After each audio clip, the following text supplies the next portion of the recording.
मध्य प्रदेश के पीडब्ल्यूडी मंत्री गोपाल भार्गव ने मीडिया से चर्चा करते हुए कहा कि मध्य प्रदेश हथकरघा, खादी और रेशम वस्त्रों को बढ़ावा देने के लिए मुंबई में फैशन वीक का आयोजन 29 अप्रैल से शुरू करने जा रहे हैं, जिससे प्रदेश के हथकरघा उद्योग को अंतर्राष्ट्रीय पहचान मिलेगी।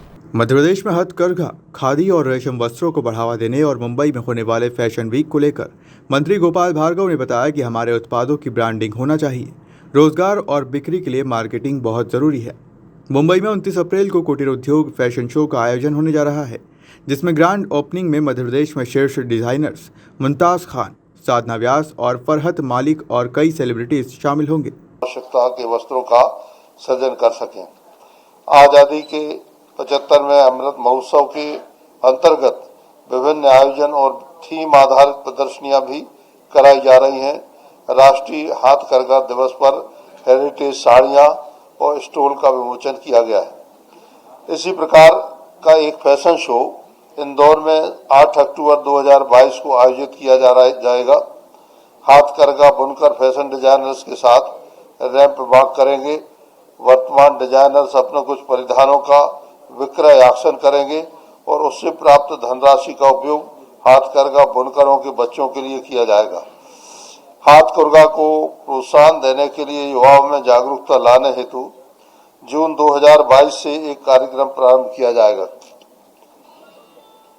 इन्फ्लुएंसर्स का एक समूह 15 से 30 वर्ष के बीच के विद्यार्थियों और युवा प्रोफेशनल्स से इसमें भागीदारी करने और हाथकरघा फैब्रिक का उपयोग कर समकालीन फैशन लाइन का निर्माण करने के बारे में संवाद करेगा।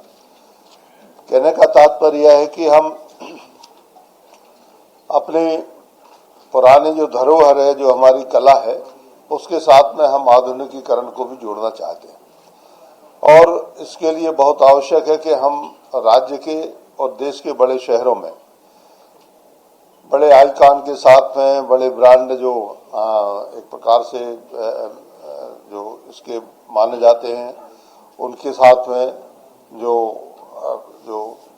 उस पर रैंप पे वॉक करते हैं, उनके द्वारा इन सब वस्त्रों का उनके द्वारा हम लोग प्रदर्शन करवाएं। जो हमारे जैसे कमलनाथ जी ने कहा है, उनकी दृष्टि से उन्होंने सही कहा है। आप सभी लोगों ने देखा होगा, जब मैं लीडर अपोजिशन था उसमें वो सीएम थे। अभी विधानसभा में बहुत कम बैठते हैं।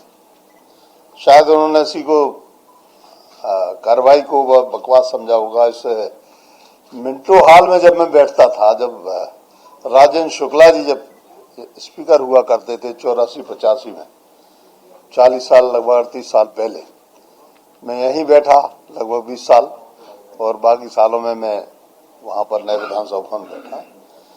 मुझे एक से एक नेता प्रतिपक्ष देखने के लिए मिले। पटवारी जब सीएम थे उस समय लीडर अपोजिशन कैसे होते थे, और मैं अपोजिशन में अधिकांश समय रहा, तो मुझे मालूम है कि अपोजिशन की क्या जिम्मेवारी होती, क्या करना चाहिए। यदि हम करना चाहें तो अपोजिशन में रह के भी हम बेहतर काम कर सकते हैं।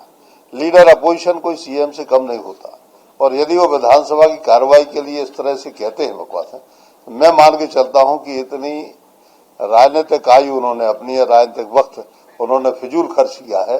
कमलनाथ जी को वास्तव में राजनीति आती ही नहीं। सही बात तो है। बीजेपी की बकवास कह रहे हैं कि बीजेपी की बकवास सुनने के लिए मैं नहीं बैठा हूँ। वो ये कह रहे हैं बीजेपी की बकवास। आप प्रश्न निकालें, ये बताएं पहले कौन से ध्यानाकर्षण, कौन सी स्थगन सूचना उन्होंने की, किसको प्रेस किया। स्पीकर के कक्ष में जाके उन्होंने प्रेस किया, कभी हाउस में खड़े होकर प्रेस किया कि मैंने ये दिया, और स्पीकर ने लिया नहीं लिया हो, या हमारे सत्ता पक्ष ने या ट्रेजरी बेंच से मना किया गया हो, ऐसा एक उदाहरण बता दें। वो प्रश्न कर रहा था ना। एक बार तो वो दिवंगत आत्माओं को जो श्रद्धांजलि होती है, जब वो सीएम थे तो इस समय वो ये भी भूल गए थे कि मुझे श्रद्धांजलि देना है, तो मैंने तो वक्तव्य दे दिया था, लेकिन उन्होंने कोई वक्तव्य नहीं दिया था। इस तरह से तो उन्होंने सदन को चलाया।